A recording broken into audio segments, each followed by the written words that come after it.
여러분 안녕하십니까? 계속해서 원주에서 전해드립니다. 원주를 비롯한 강원 영서 지역의 초미세먼지 농도가 나쁨 수준을 나타내면서 하루 종일 뿌연 하늘을 보이고 있습니다. 오전부터 원주, 횡성, 평창, 영월 전역의 초미세먼지 농도가 나쁨 기준인 35 마이크로그램을 초과하면서 낮 한때 60 마이크로그램을 오르내렸고 지금도 40 마이크로그램을 웃돌고 있습니다. 초미세먼지 농도는 밤부터 공기의 순환이 원활해지면서 차차 보통 수준을 회복하겠습니다. 한편 오늘 영서 지역은 대체로 구름이 많은 가운데 낮 최고 기온이 17도에서 19도의 분포를 보여 어제보다 2도가량 높았습니다.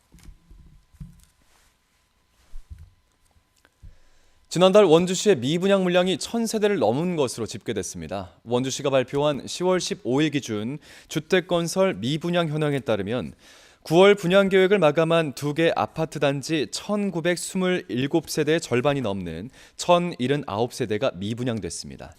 원주 지역에 미분양이 발생한 건 지난해 9월 미분양 물량이 모두 해소된 지 13개월 만으로 올해 안에 신규 아파트 1,500여 세대가 분양을 앞두고 있어 이 미분양 물량은 더 늘어날 것으로 보입니다. 또 미분양 관리지역 기준인 500세대를 넘기면서 관리지역에서 해지된 지 1년 5개월 만에 다시금 미분양 관리지역으로 지정될 전망입니다.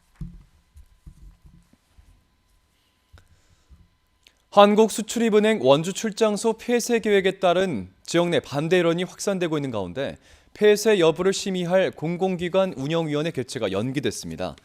관계자 등에 따르면 공공기관 운영위원회는 당초 지난달 말 회의를 열어 해당 안건을 심의할 예정이었지만 출장소 폐쇄에 대한 지역사회와 노동조합 등의 반대 여론을 감안해 추가 검토를 거쳐 이달 중순으로 회의를 연기한 것으로 전해졌습니다.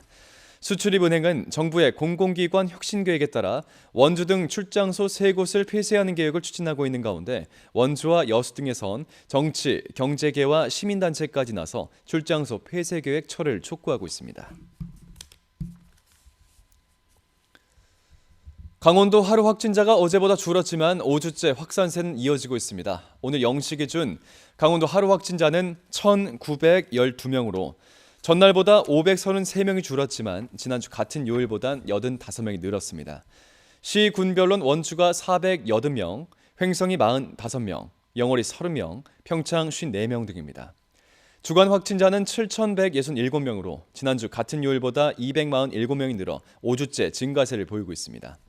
도내 누적 사망자는 전날보다 5명이 늘어난 1,111명, 치료 중인 위중증 환자는 25명입니다. 횡단보도에서 보행자가 운전자에게 손짓을 하면 차량이 일시정지하는 비율이 2배 이상 높아지는 것으로 파악됐습니다. 도로교통공단이 지난 8월과 9월 주요 교차로에서 진행한 실험 결과에 따르면 신호기가 없는 횡단보도에 보행자가 손짓 없이 접근할 경우 일시 정지하는 비율이 34%였지만 가벼운 손짓을 했을 경우 일시 정지하는 비율은 88%까지 올라갔습니다. 공단은 이 실험 결과를 바탕으로 횡단보도 일시정지 문화를 정착시키기 위해 국민들을 대상으로 횡단보도 손짓 캠페인을 진행하기로 하고 홍보 활동에 돌입했습니다. 고용노동부 원주지청이 원주와 횡성 지역 식품 제조업체를 대상으로 안전조치를 제대로 하고 있는지 불시에 단속합니다.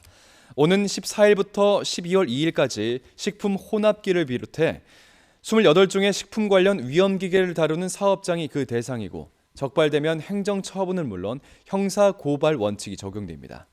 불시 단속 직전까지 업체별 지도 점검과 시정 요구 절차를 거치는 만큼 단속 기간에 적발되게 되면 엄단할 방침입니다. 소상공인의 고금리 대출을 저금리 대출로 전환해주는 소상공인 대환 대출 대상이 확대됩니다. 소상공인 시장진흥공단은 최근 급격한 금리 인상으로 어려움을 겪고 있는 소상공인의 대출 상환 부담을 줄여주기 위해 소상공인 대환대출 대상을 기존 신용점수 744점 이하에서 839점 이하 소상공인들까지 확대합니다. 또 농협, 신협, 새마을금고 등 비은행권에만 해당하던 대환 대상 채무가 은행권까지 확대됐습니다. 지난 7월 말부터 시행된 소상공인 대환대출은 개인 또는 법인당 3천만 원 한도로 5년 동안 지원하고 차주 신용도에 따라 연 5.5에서 7% 사이의 고정금리를 적용하고 있습니다.